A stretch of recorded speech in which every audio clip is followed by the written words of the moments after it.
This podcast was brought to you by Words Never Spoken, a memoir by yours truly, Craig Stewart.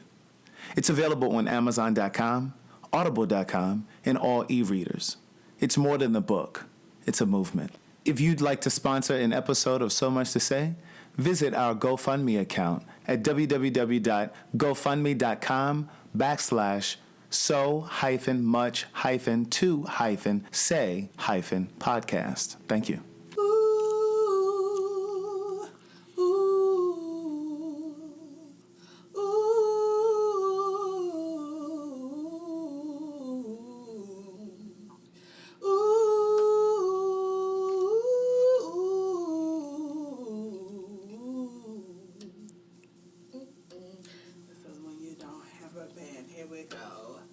If I could, I'd give you the world, wrap it all around you, won't be satisfied with just a piece of his heart, my angel, oh angel, you're my angel. Oh, angel. It wasn't so easy getting her to sing. This is pretty much what happened before. You ready? I am. As you eat. So you said you can't sing because what? You ready?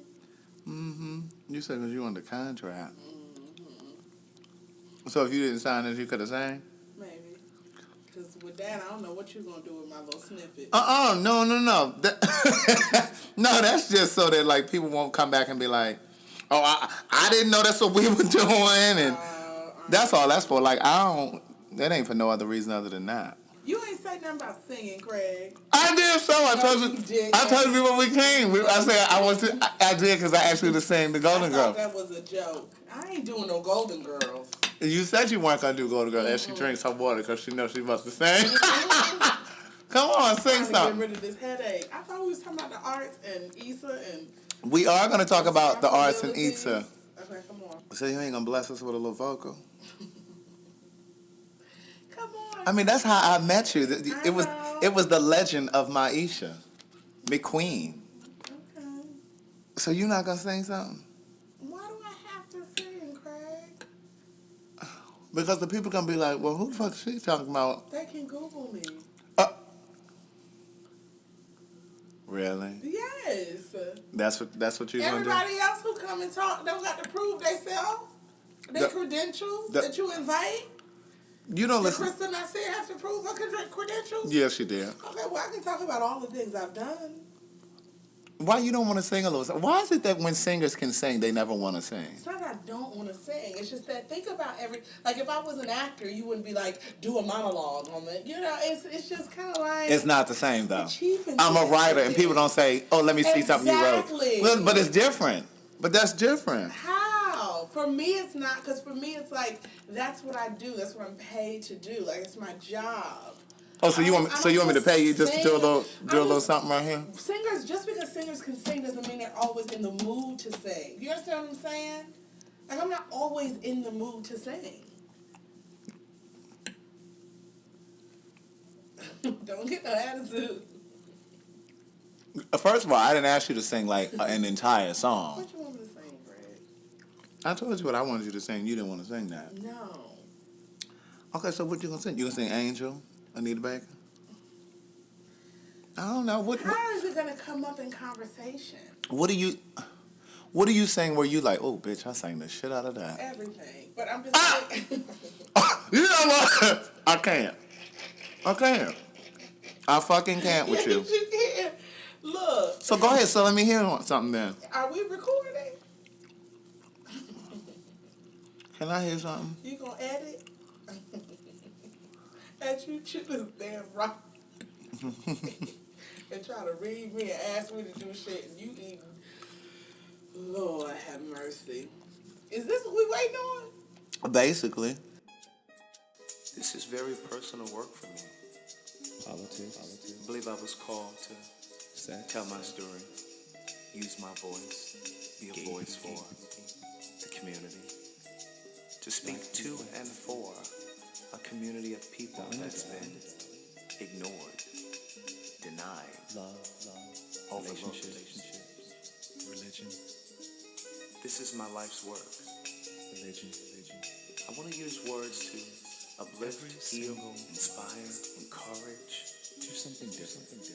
Every Monday at 10. Good day, thinkers, thought leaders, progressives, and dreamers. I'm Craig the Writer Stewart, and this is So Much to Say.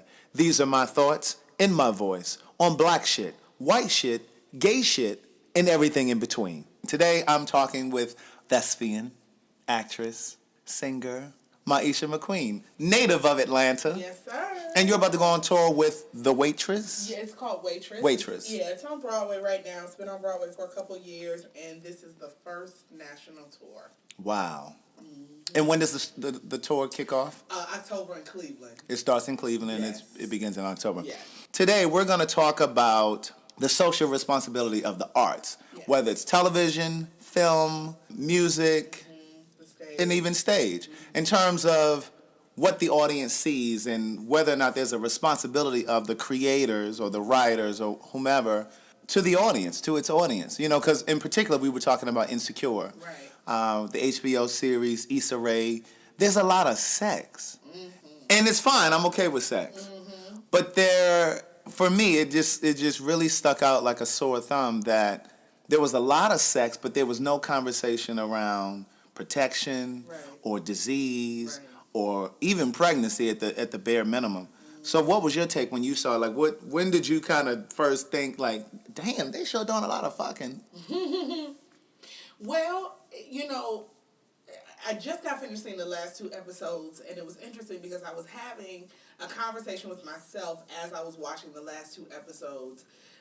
I go in and out of relating to that show, and I think it's because of my age. I'm 37, and I think there's something millennial that there's a millennial feeling that it has to me, that sometimes I can relate to and sometimes I can't. Now, that's not to say that when I was in my 20s, I wasn't experimenting and being responsible and not being responsible, and so I think that I see both sides. As an artist, I see the side of just wanting to tell a story that is real, and art being a tool that reflects the human experience. Right.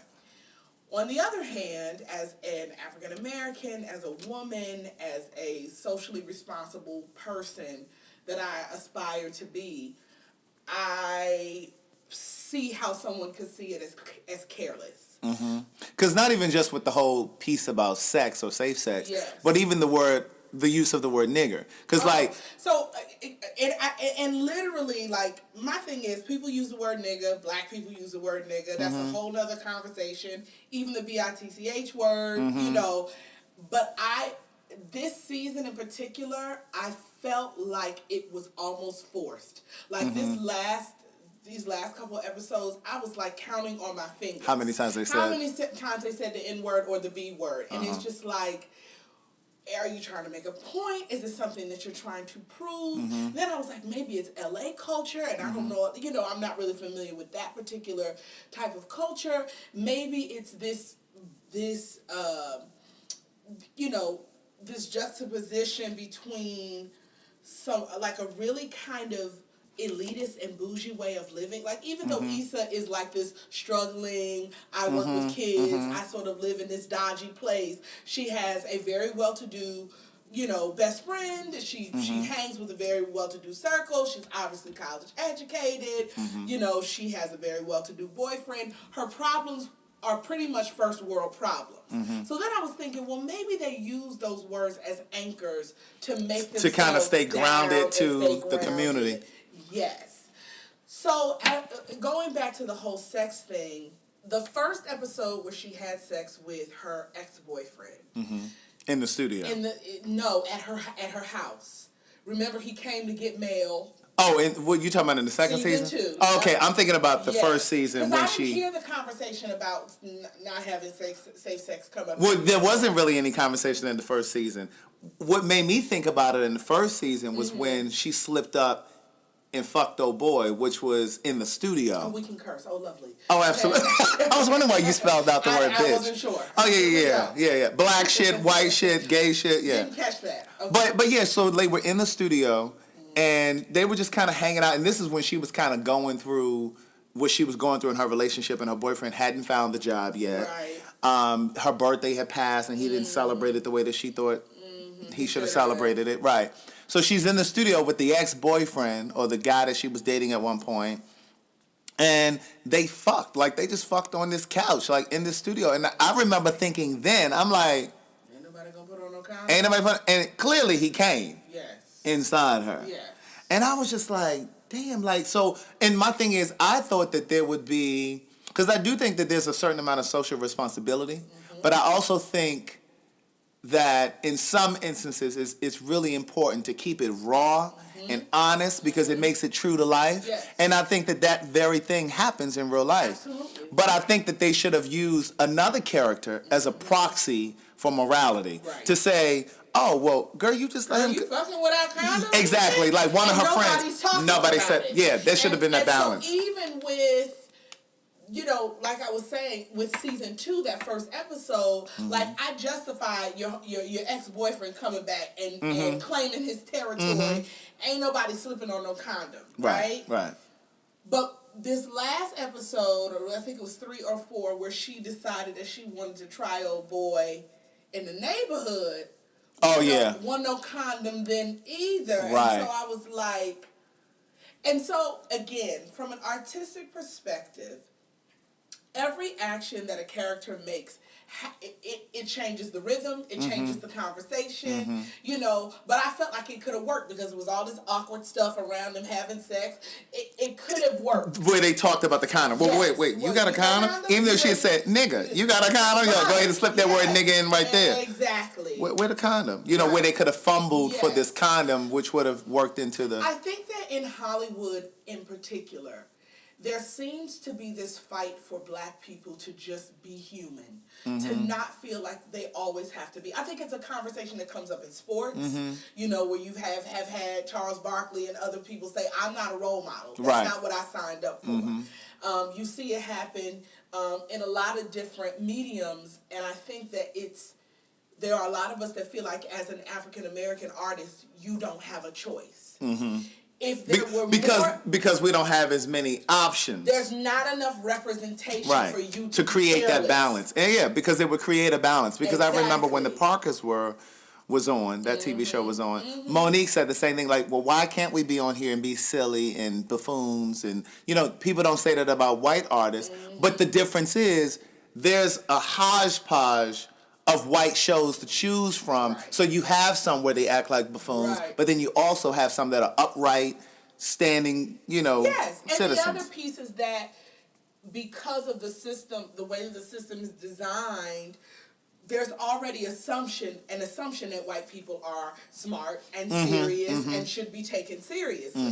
There's already that assumption. So they have the privilege to play against that, you know, in their art form. Right. Because that's been one of the biggest critiques that Spike Lee has had on Tyler Perry. Absolutely. Is his work is always kind of slanted towards slapstick. And see, for me, I used to have very strong opinions about Tyler Perry. I did too. And I use the word brilliant in a recent conversation when talking about him.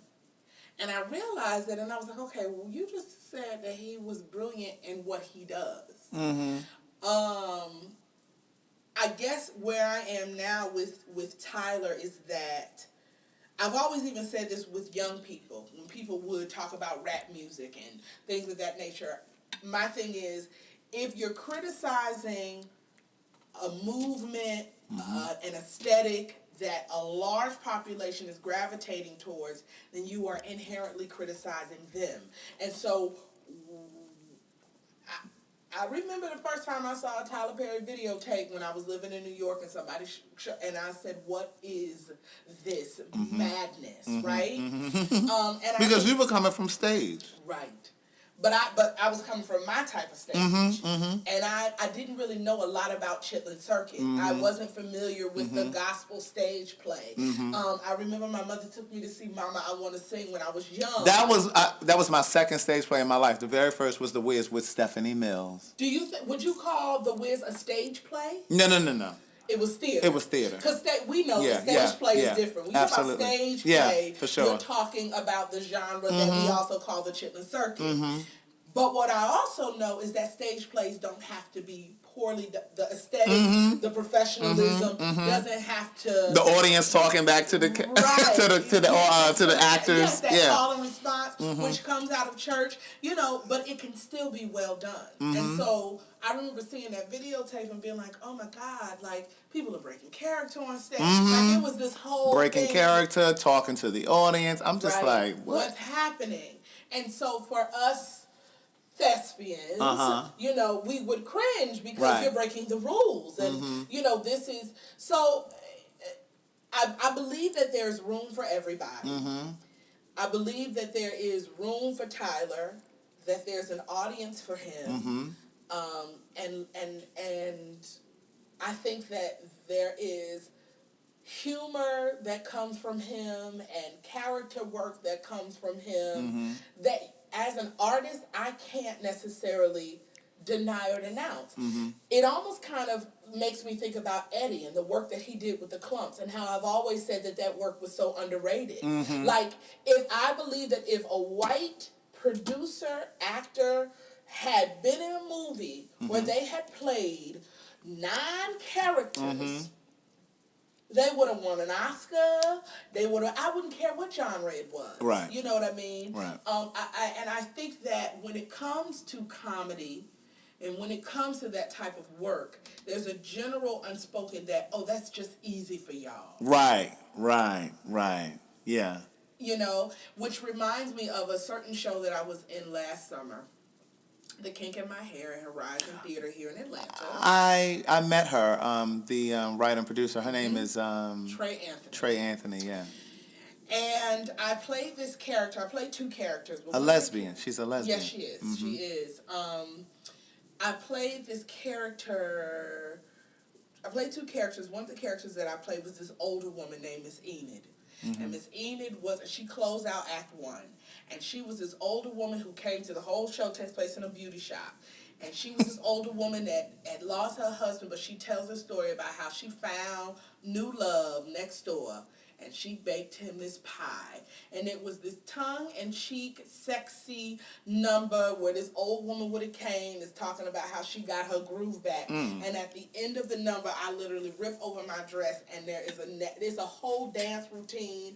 I sing a song about serving my pie, and I rip open my dress, and I have on a negligee, and it brought the house down every night. So are you saying that it was real chitlin?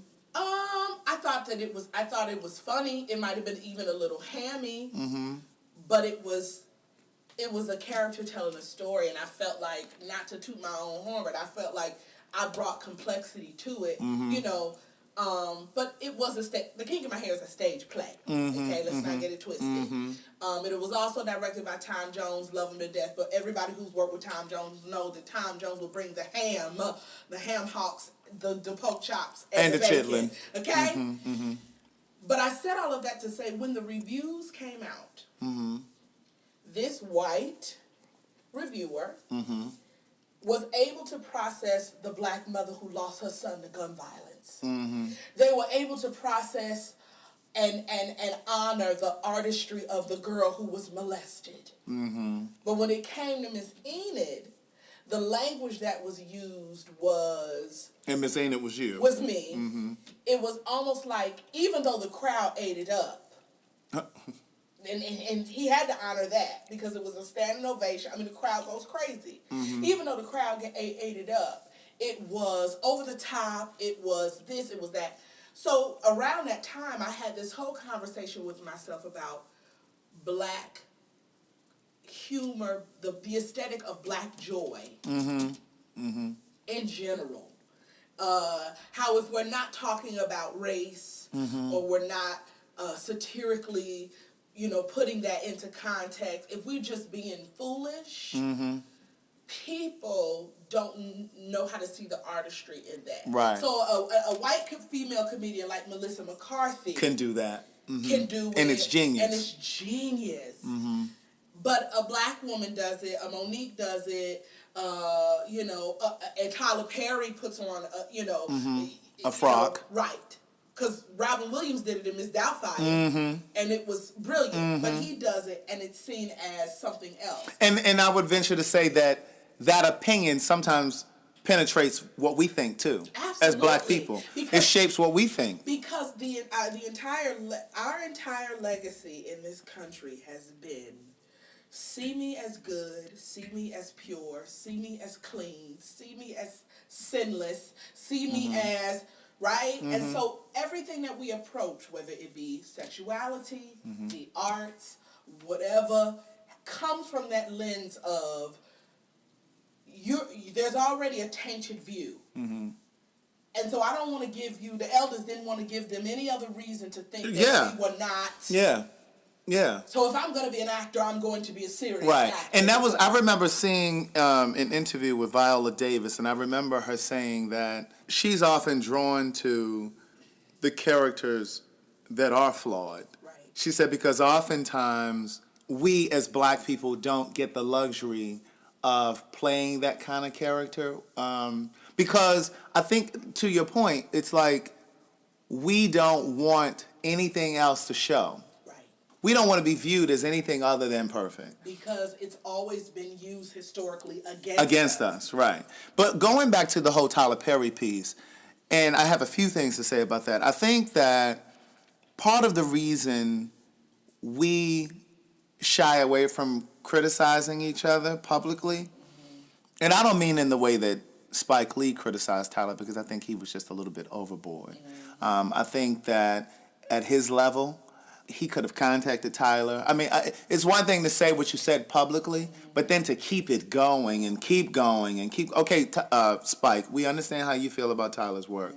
At some point, I think he could have placed the phone call, sat down and had a meeting with him and said, listen, I think there's a certain amount of responsibility that we have as directors and writers and da-da-da. Why don't we offer some balance to the kind of shows that you give? But he didn't do that. But I think that we fail sometimes to offer constructive criticism. And again, I'm not talking about what Spike did, because I think he went beyond constructive criticism. We often don't offer constructive criticism because we're so quick, black people are so quick to say, oh, he hating. Absolutely. But it's not hate. No.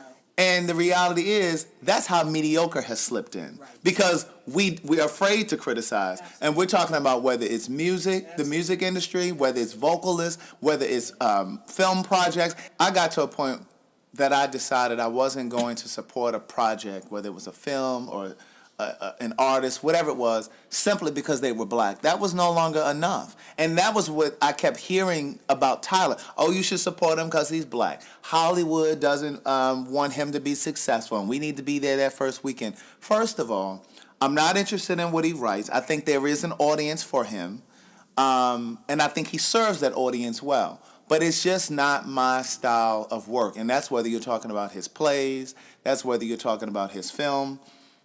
And my first encounter with him was he actually came to my show, A Day in the Life. It was at 14th Street Playhouse. I write about it in the first book.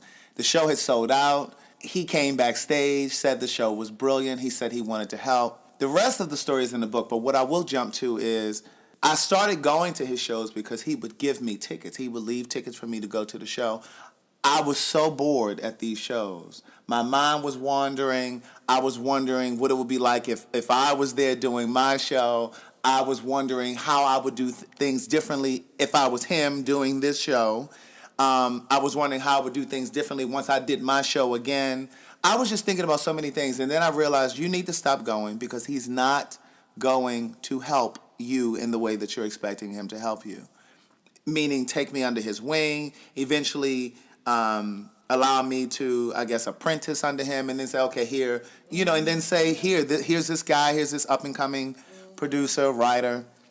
So I stopped going. But I just think that for a long time, I wouldn't speak publicly about it.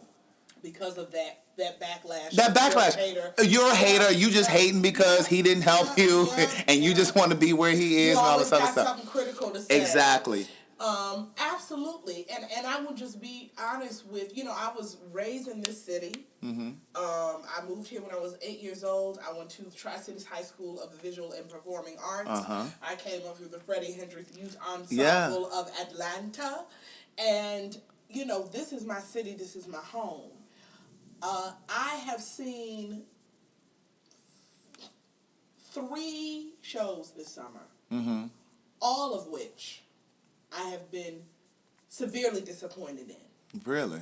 They have been, and they have varied from mm-hmm. large house theaters to mm-hmm. very small theaters. Mm-hmm.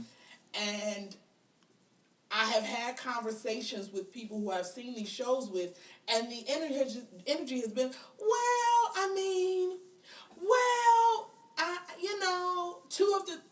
two out of the 3 theaters are black, one, let me back up. Mm-hmm. One of the theaters is black run. One of the theater companies is black run. Mm-hmm. One of the theaters, the show was all black cast, mm-hmm. directed by a black director. Mm-hmm.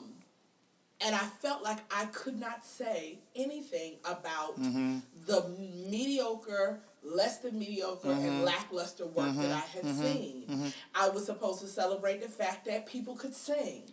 I was supposed to celebrate the fact that it was an all-black cast. Mm-hmm. I was supposed to celebrate the fact that it was a black company. Mm-hmm. I was supposed to celebrate the fact with the white theater that there were black people in. I felt, in my mind, honestly, I said, this is why a lot of real talent does not stay in Atlanta. Yeah.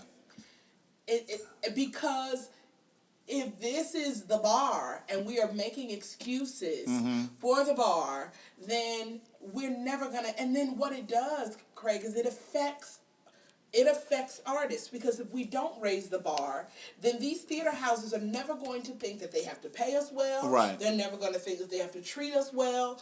It's a trickle-down effect. Mm-hmm. Mm-hmm. And there was a time when to be I believe that there was a time when we call it now theater appreciation, film appreciation, arts mm-hmm. appreciation, where it just seemed like people knew the difference between what was good and what wasn't. Right, right. You know what I mean? But I think, what's happened, though, is people don't necessarily want constructive criticism. They just want praise. And they want to make it. Right. And if people are buying it, I remember when that Aaliyah biopic came out. Oh, it was horrible. Yes. But Wendy Williams said, well, y'all watched it. It was the highest. But it was the highest rated because people watched in anticipation that it would be great. But the fact that she didn't care mm-hmm. that the product was flawed. horrible, yeah. I just already made my money because the ratings are in. Mm-hmm. That's the problem. Same thing with the Whitney Houston biopic was horrible. Absolutely. On Lifetime. Absolutely. I want everybody to leave everybody's story alone mm-hmm. unless you're ready to tell it. Right. I did a show in this city mm-hmm. where an actress was sick and could not make the show at the last minute. And the artistic director of that theater offered to sit in the front row with the script and read this actor's lines so that the show would not be canceled and she would not lose her money. When I experienced that at a professional theater here in Atlanta, mm-hmm, I mm-hmm. said, oh, something has got to give. Right. And I think that it's important to say Atlanta is now one of the 3 top cities where most film projects or television and film projects mm-hmm. are shot. But they still bring in talent from California and New York. And they do the same thing in the theater community. Right. And what that influx, and let's say the reason why that's happening is because it's cheap to film here. Mm-hmm. Same reason because of the tax credit. Right. Mm-hmm. What that is doing, though, which is promising, Craig, is that it is putting pressure on the theater community to up their game because these actors are coming from LA, they're coming from New York, who do film and theater who are auditioning and booking these shows and saying, what in the world is going on? And let me say this, that's not a reflection of every theater house in the city. I'm talking about a general climate of what I am seeing and experiencing in the city. I would love to stay here and work. I have friends in Chicago who don't need to go to New York to because they have such a vibrant and I just, so much talent comes from the city. I hope that one day that Atlanta will be able to say the same thing. Right. As a playwright myself, because when I moved here to write music. That's all I thought I could do. I started out at YEA, the theater company that you talked about. You were gone by the time I came, though. The Freddie Hendricks Youth Ensemble of Atlanta. I wrote for them for a while. That was when I realized that I could write beyond just music. Right. And then after that, it became greeting cards. And then it became my own stage play.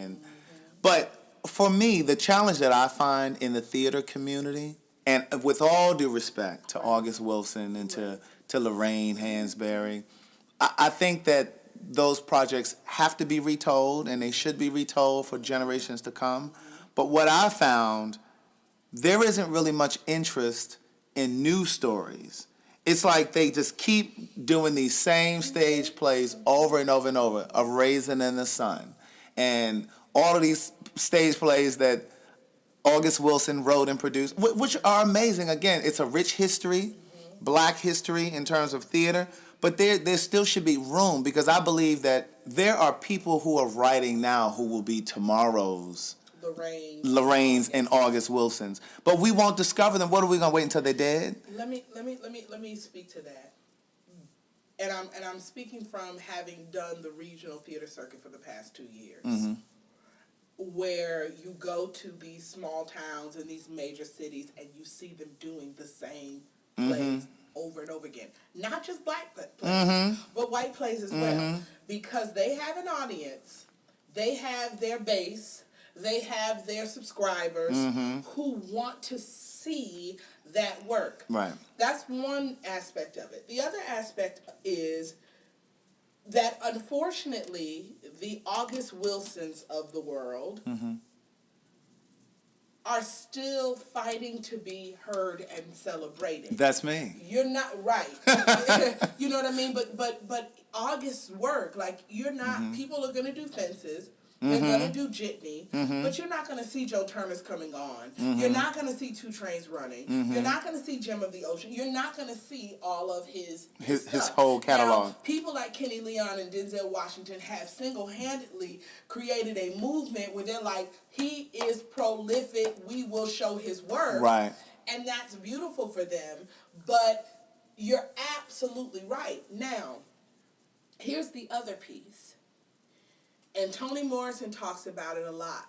She talks about the white gaze and the white lens. I love her. Right? The white gaze and the white lens.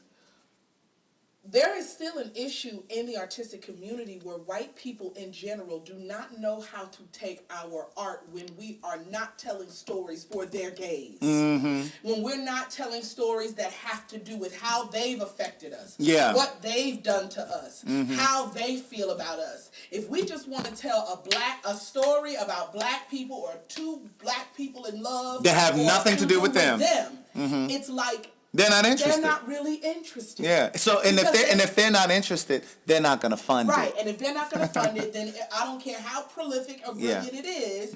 It goes into the stage play category. Right.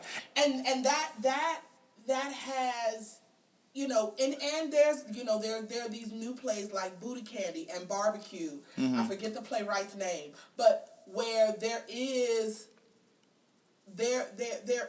new work. But it's still racial. It's still it's satirical. It's racial. And listen, I don't have. You see what's going on in the world in our country right now. But I think it's that push and pull of the African American experience, where on one hand we feel like it is our absolute duty to be in the now, to be present, and to be actively doing something towards or against what's going on. And then there's that other piece of us that just wants to be human, find joy, have the privilege of just living. Right, because it's interesting that you brought up Kenny Leon because I've worked with him. Several years ago, I was writing and producing and directing a reality show trailer that we were doing for Dwight Eubanks from the Housewives of Atlanta, and it was called Behind the Purple Door. And Kenny Leon's production company was producing it. He was the executive producer of this particular project. And I remember he was so excited about what I was doing with the show. He would come to the studio and see how we were editing and putting it all together. He was like, man, you're really doing great work. But then when I tried to have a separate conversation with him about what I do, because I felt like I had to do that work in order to kind of get through the door, if you will. But the work that I had already done was A Day in the Life. It was a stage play, or it is a stage play, about 6 gay men. I wrote this show when I was 26. And so that was in 2002. So that was 15 years ago. And so people weren't talking about the perspective of 6 very different gay men. From the most feminine character to the minister of music of the church that was struggling to reconcile his sexuality, to the trans woman, to all the way down to the quote-unquote DL straight identified character. No one was talking about that. And we were talking about their journey as gay people, but also their experience with HIV or lack of experience with HIV.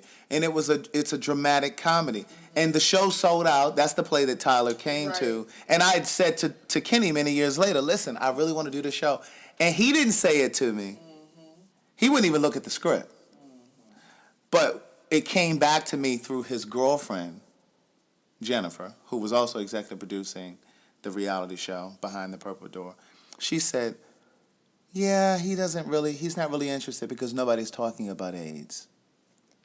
That's what she said. But I'm sitting there thinking, but they're going back and doing these same August Wilson shows. You know what I mean? And again, nothing against August Wilson. Really talking about AIDS. Yeah, that was it.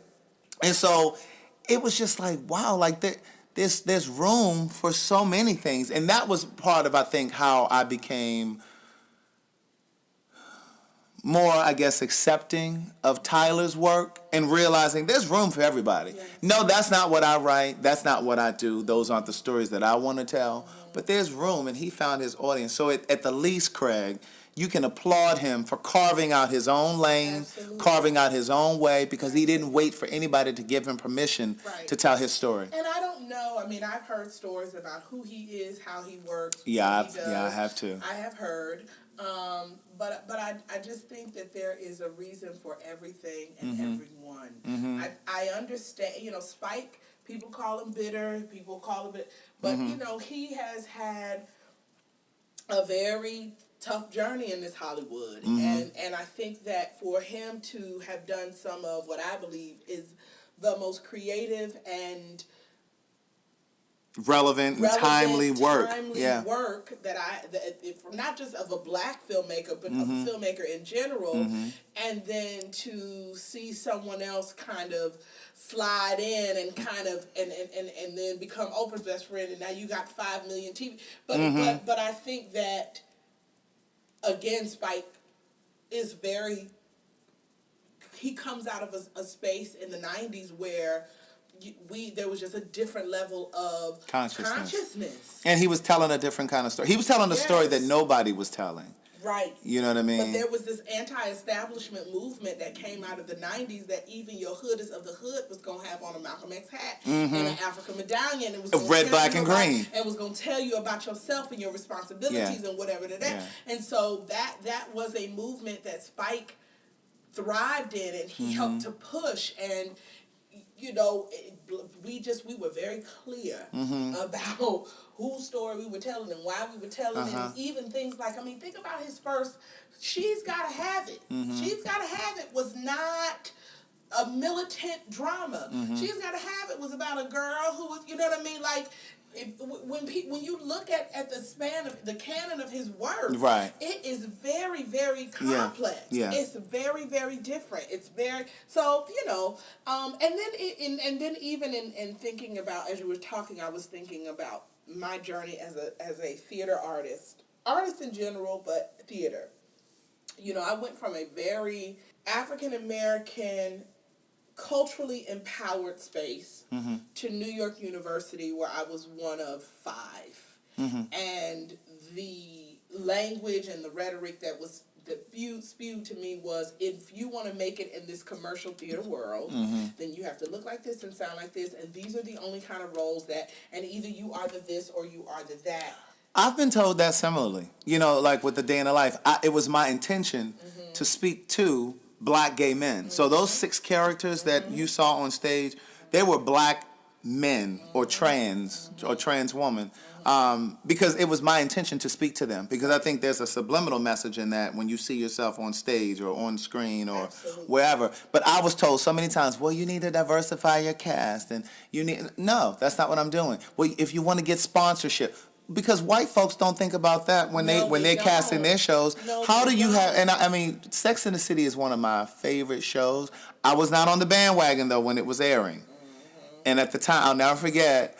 My partner at the time, he used to say, "Babe, come look at this. Like, this show was so good." I'm like, "I ain't watching that shit. Ain't no black people in there." Right. You know, because there were, 4 of them? There were 4 women. New York City represented, in my opinion, the 5th character. Yeah.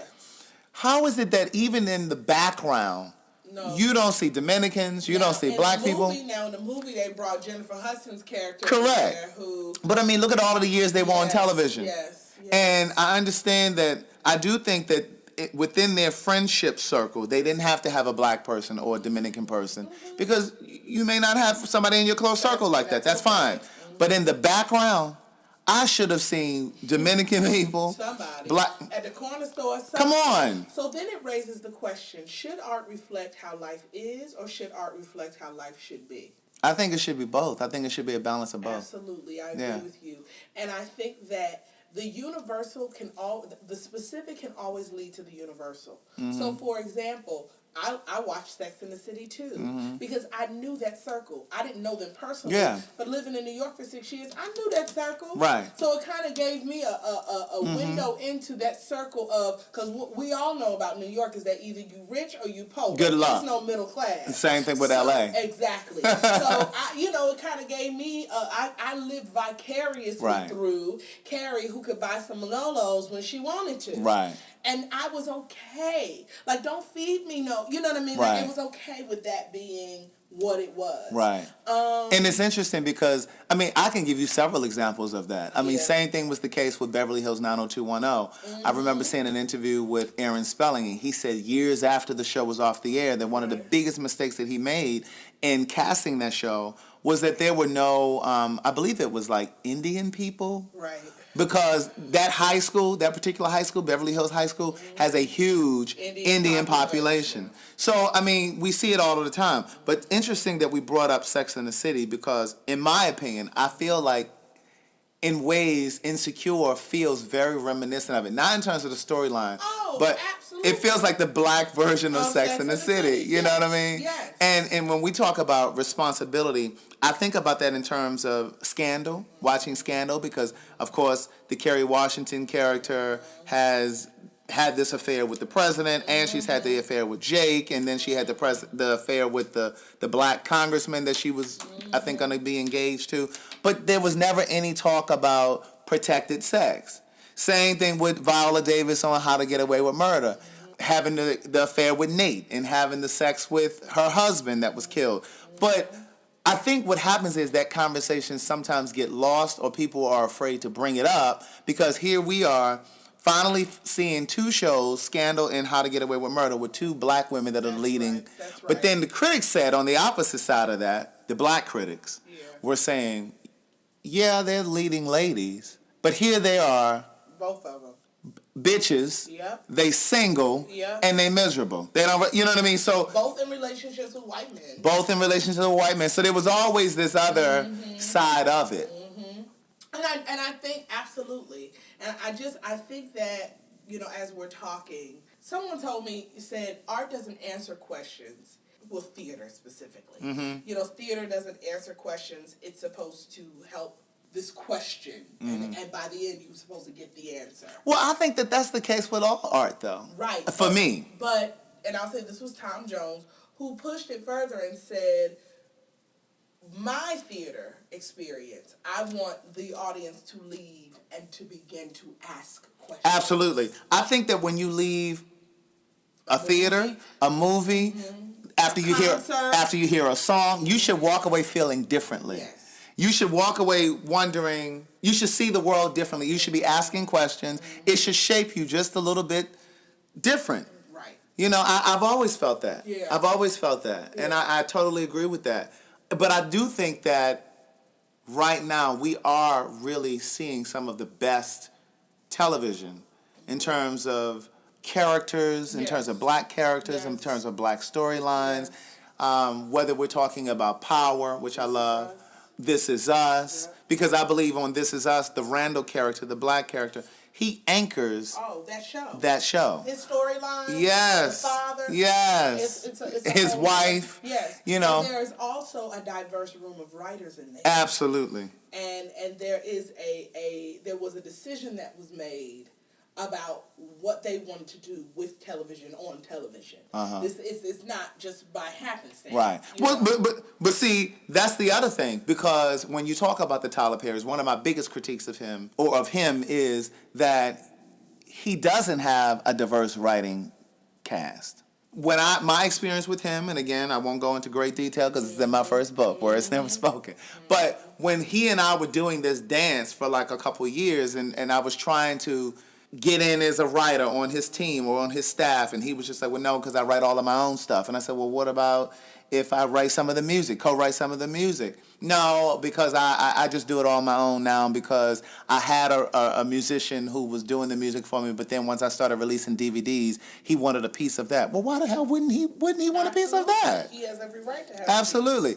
We sometimes try to do it all on our own. Absolutely. You know, and I think that when you talk about a television show, week after week, you can really start to see how it can become trite. Oh, absolutely. Now, it's one thing to write a film and be able to do that and develop each of your characters, and it'd be great. But to do a television show week after week, an ensemble television series, and you have to do it all on your own, like, come on now, like, seriously? And sometimes I think that it's sometimes attached to ego. Absolutely. Oh, well, I wrote it, I produced it, I directed. Absolutely. Yes. But it waters down the project, the finished project. I agree with you, and I think that when you started to see movies like Daddy's Girls, Daddy's Little Girls, and Daddy's Little Girls, and A Family That Prays, when you started to see movies that reached outside of his norm, you knew that he was starting to diversify his team. I knew exactly because the caliber of the work improved. The type of actresses, because when he got Kathy Bates, because that was actually the best movie in my opinion, all around movie that he did, which was The Family That Prays. And when he put out the first Why Did I Get Married, I enjoyed it. It was a better quality than the other things he had done. I mean, I still saw flaws with it, but I enjoyed it. But the best work, in my opinion, was that Family That Prays, The Family That Prays. I agree with but but my thing is with him, and again, I'm gonna get off of him after this. When we talk about where he is financially and the product that you see, it just doesn't match up, because I've seen continuity issues. Like there was one, I think it was in the second How Did I Get Married? There's a scene where Janet Jackson is walking into Malik Yoba's office. That's when she takes the cake in, and the gay boy jumps out of the cake. Yeah. When she's walking in, the camera pans up from her feet. And then when she leaves out, you see her feet again. She has on different shoes. It's things like that. Little thing, continuity things. Like, well, whose job was that? Absolutely. Right. And then, like, times you'll see, like, somebody have on one pair of earrings and one thing. And I'm just like, okay. I've seen a boom hanging down in, like, one of his first films. Yeah. I mean, it's just, the lighting is poor. Yeah. And so I think that when we talk about his friendship with Oprah and how he, quote, unquote, saved OWN, because I do think that his shows did keep that network afloat. Absolutely. Because he brought his viewership there. Absolutely. But when you talk about what she intended to do with that network, which we're starting to see now, it didn't gel. And I think that's why that business relationship is coming to an end. Some are whispering and saying that they've kind of fallen out because he feels a way about it because he saved her network, and now she's bringing on all of these projects and shows that are produced by Ava DuVernay. Mm-hmm.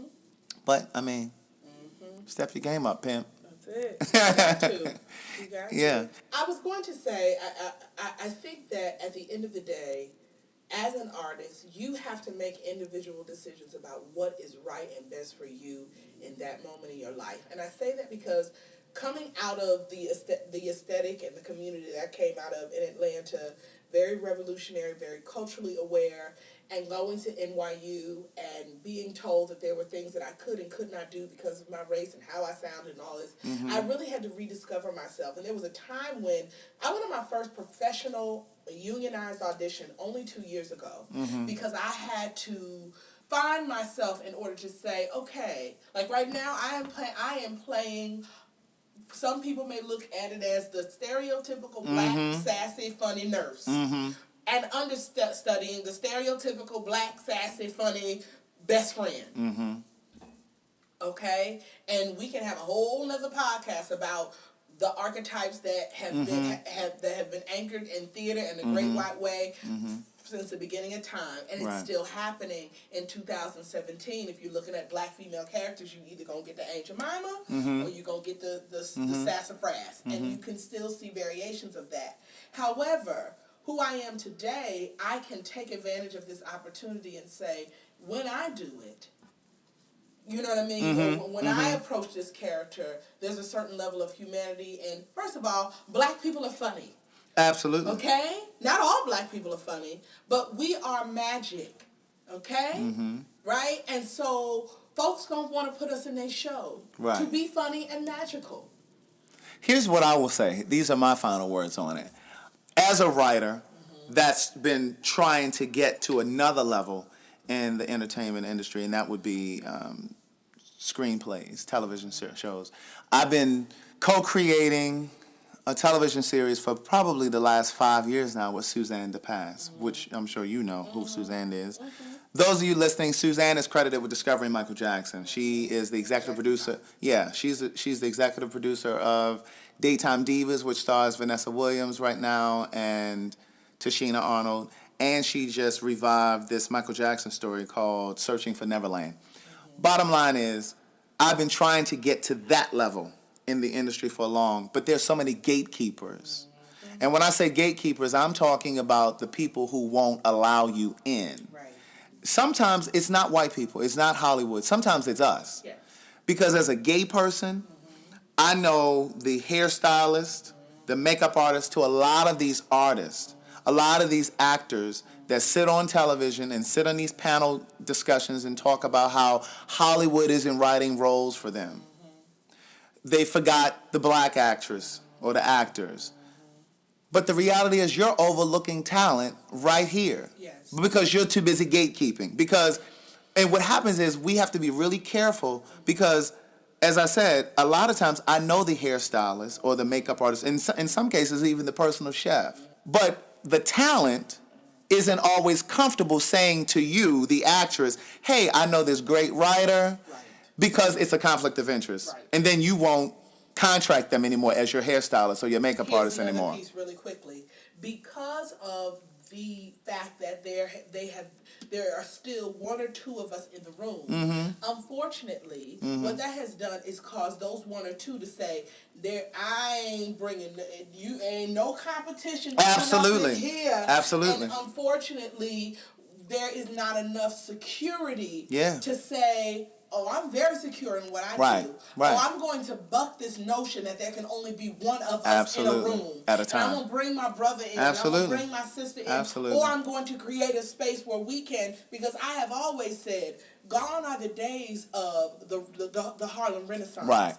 You know, when I read Maya Angelou's bios and autobiographies and I hear about her and people and her peers just sitting in rooms and reading each other's work and critiquing the Zora Neale Hurston's and Langston Hughes, right. You know, they weren't trying to be a collective. Absolutely. And it goes back to your point, final word, about not being afraid of criticism. Absolutely. Because when you create these spaces where you say, here's my screenplay, read it and tell me what you think, then it's because because you're not afraid of being better or being the best. And so I think that whole thing of allowing another community to dictate the fact that, once they and that's the pushback a lot of people will say about this whole inclusion thing, that there's still the power that they have to say, I'm going to include you, and I'm going to include you, and then that's it. And that's it. And what I will say also is, I had to pull it up on my Instagram because I read this just in the past couple of days. Octavia Spencer is going to be playing Madam C.J. Walker, and it's going to be produced by LeBron James. And I've been saying for the longest, like, why aren't these powerhouses in our industries coming together? Because there's enough money where we can produce, like, what I've always suggested is, why couldn't there be some sort of consortium, some sort of artist consortium where Jay-Z, Puffy, and I'm just throwing out names, Beyonce, LeBron James, all these people just say, okay, we're gonna set up a fund, an artist fund, and we're gonna produce these projects, and we're gonna commission these directors and producers to do it. You understand what I'm saying? I'm going to create a network. Right. So we have $50 million here, and we're going to do 10 films out of this $50 million, and we're going to commission Spike Lee to do some. We're going to commission Barry Jenkins to do some, and whoever else is out there. And we can create our own stuff. But you know why we can't do it? Because we are too busy trying to be the head. That's it. We are too busy trying to run the show, and we can't just... Or there is still something in us, no matter how successful we get, that doesn't think we've made it until Lionsgate gives us the permission to do a movie with them. Or Paramount gives us the permission to do, and again, I don't know enough about the film industry to say that I know the inner workings, but something like that, I talk about it all the time with artist co-ops, 10 artists getting together, buying a building and living, rotating commission, whoever, like that is the kind of stuff that, and especially in this city of Atlanta, with the way things are going, artists need to start to come together and create their own spaces, so that we don't have to ask permission for our stories to be told. Guys, thank you so much for listening. This has been so much to say. Please hit the subscribe button, whether you're listening in Spotify, iTunes, SoundCloud, Google Play, wherever you're listening, be sure to subscribe. Be sure to share this podcast with your friends, your family, your network. Don't forget to rate the show. That's very important, to rate the show and write a review. Be safe. Keep loving yourself.